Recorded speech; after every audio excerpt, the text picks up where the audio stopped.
No logic only madness. ആ ഒരു രീതിയിൽ മാർക്കറ്റ് ചെയ്യപ്പെട്ട ഒരു മൂവിയാണ് ഭയം ഭക്തി ബഹുമാനം. So no logic only madness എന്ന് പറയുന്ന റൂള് സ്ട്രിക്റ്റ് ആയിട്ട് അപ്ലൈ ചെയ്ത് കണ്ടാൽ മാത്രം മേ ബി ഈ ഒരു മൂവി വർക്കൗട്ട് ആവും. അതെന്താണെന്ന് വെച്ചാൽ നോ ലോജിക് എന്ന് പറയുമ്പോഴത്തേക്കും നോർമൽ തെലുങ്ക് മൂവി കാണുന്ന, തമിഴിലെ കൊമേഴ്ഷ്യൽ സിനിമ കാണുന്ന ആ ഒരു നോ ലോജിക് ഓൺലി മാഡ്നസ് അല്ല ഇവർ ഇതിൽ ഉദ്ദേശിച്ചിരിക്കുന്നത് എന്ന് സിനിമ കണ്ടു കഴിഞ്ഞപ്പോഴാണ് എനിക്ക് മനസ്സിലായത്. ഞാൻ ഉദ്ദേശിച്ചത് അത് തന്നെയായിരിക്കും ഇവരുദ്ദേശിച്ചത് എന്നാണ് ഞാൻ ഉദ്ദേശിച്ചത്. പക്ഷേ ഞാൻ ഉദ്ദേശിച്ചത് അല്ല ഇവരുദ്ദേശിച്ചത്. സോ അതാണ് ഈ ഒരു സിനിമയുടെ പ്രധാന പ്രശ്നം. ഇങ്ങനെ ഉദ്ദേശിച്ച കുറേ പേര് കാണും.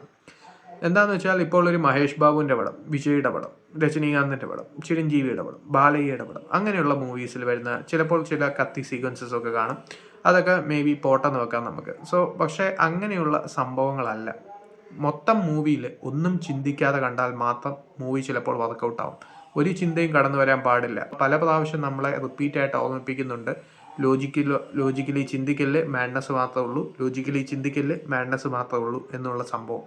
സോ അങ്ങനെ പോകുന്ന ഒരു മൂവിയാണ് ഭയം ഭക്തി ബഹുമാനം. സോ അങ്ങനെ വേറൊരു ചിന്തയും ഇല്ലാതെ 2.5 മണിക്കൂർ അങ്ങനെ എൻജോയ് ചെയ്ത് തന്നെ ഇരിക്കണം. ആ ഒരു ഫെസ്റ്റിവൽ മൂഡിൽ ഇരിക്കുന്ന ആ ഒരു സംഭവത്തിൽ തന്നെ ഇരുന്നാൽ ചിലപ്പോൾ വർക്കൗട്ടായെന്നിരിക്കും. അതാണ് ഈ ഒരു ഭയം ഭക്തി ബഹുമാനം. മോഹൻലാലിൻ്റെ ചില മൊമെൻറ്റ്സ് ആണ് സിനിമയിലാകെ രസമുള്ള പകുതിയായി തോന്നിയത്.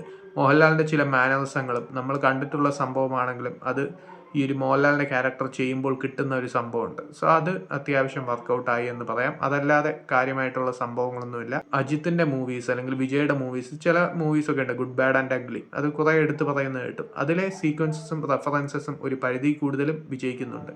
പക്ഷേ ഇവിടെ വരുമ്പോഴത്തേക്കും 2-3 റെഫറൻസസ് വിജയിക്കുന്നു എന്നതല്ലാതെ കാര്യമായിട്ടുള്ള സംഭവങ്ങളൊന്നുമില്ല. അതിൻ്റെ മെയിൻ പ്രശ്നം എന്താണെന്ന് വെച്ചാൽ ഈ ഒരു സലിംകുമാർ വന്ന സീക്വൻസ് അല്ലെങ്കിൽ CID മൂസയുടെ കാര്യങ്ങൾ പറയുന്നത്, അങ്ങനെയുള്ള റെഫറൻസസ് ചിലതൊക്കെ ഉണ്ട്. അതൊക്കെ വർക്കൗട്ട് ആവുന്നുണ്ട്. അതല്ലാതെ ഒന്നും തന്നെ വർക്കൗട്ട് ആവാത്ത യൂട്യൂബിലുള്ള പോസ്റ്റിംഗ് വീഡിയോസ് അങ്ങനെയുള്ള സംഭവത്തിൽ നിന്ന് എടുത്ത കുറേ സംഭവങ്ങളൊക്കെയാണ് ഈ ഒരു മൂവിയിൽ വെച്ചിരിക്കുന്നത്. ഉള്ള സംഭവത്തിൻ്റെ പ്ലേസ്മെൻറ്റ് ഒന്നും തന്നെ വർക്കൗട്ട് ആവാത്ത പോലെയാണ് തോന്നിയത്. സോ അതാണ് ഭയം ഭക്തി ബഹുമാനം. സ്വന്തം റിസ്കിൽ എല്ലാവർക്കും കാണാം.